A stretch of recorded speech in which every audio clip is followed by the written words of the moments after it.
This video is part of my Google Analytics workshop. So if you are interested to learn more about Google Analytics, then make sure to subscribe to this channel.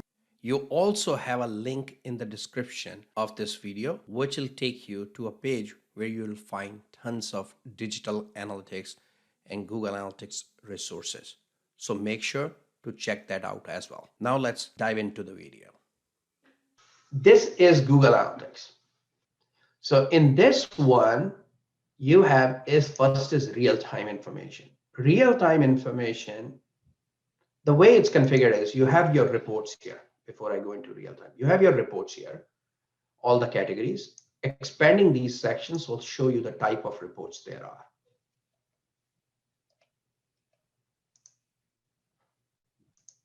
Okay, so you'll come in this section. When you're starting out, first you'll go to admin section. Once you set up your Google Analytics account, it will take you there. That's where you will get your tracking code that I was talking about. So tracking code is right here.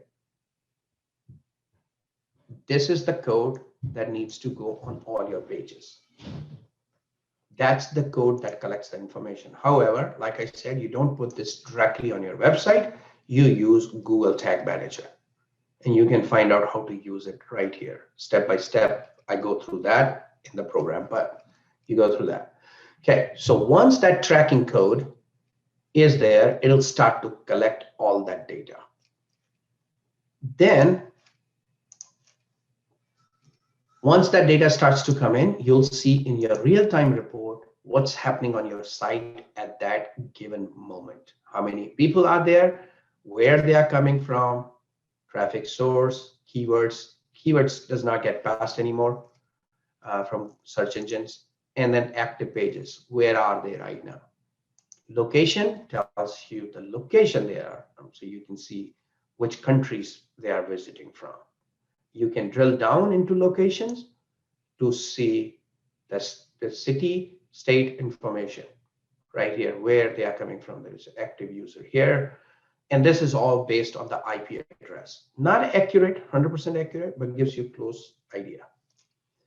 Traffic sources, where they are coming from, and then the content they are looking at.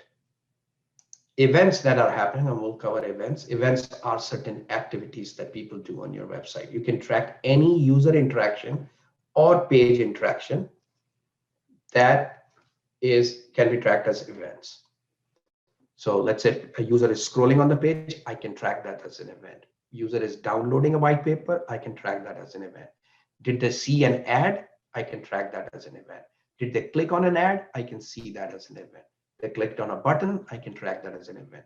Every action I can track. And that's why, since you can track a bunch of stuff, you have to be really careful in what you want to track so that you can put the right code on your site to track it.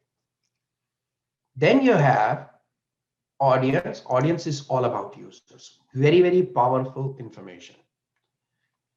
And I'm going to go over that in a minute. You have acquisition that tells you how you're acquiring the users, where they're coming from. Behavior is on-site behavior, and then conversions is whether they are converting or not. Want to learn more about Google Analytics and Google Analytics 4? Then check out Optizent Academy. The link for the site is in the description of this video. Make sure to like this video and hit the subscribe button so that you can continue to learn from these free videos. Thank you.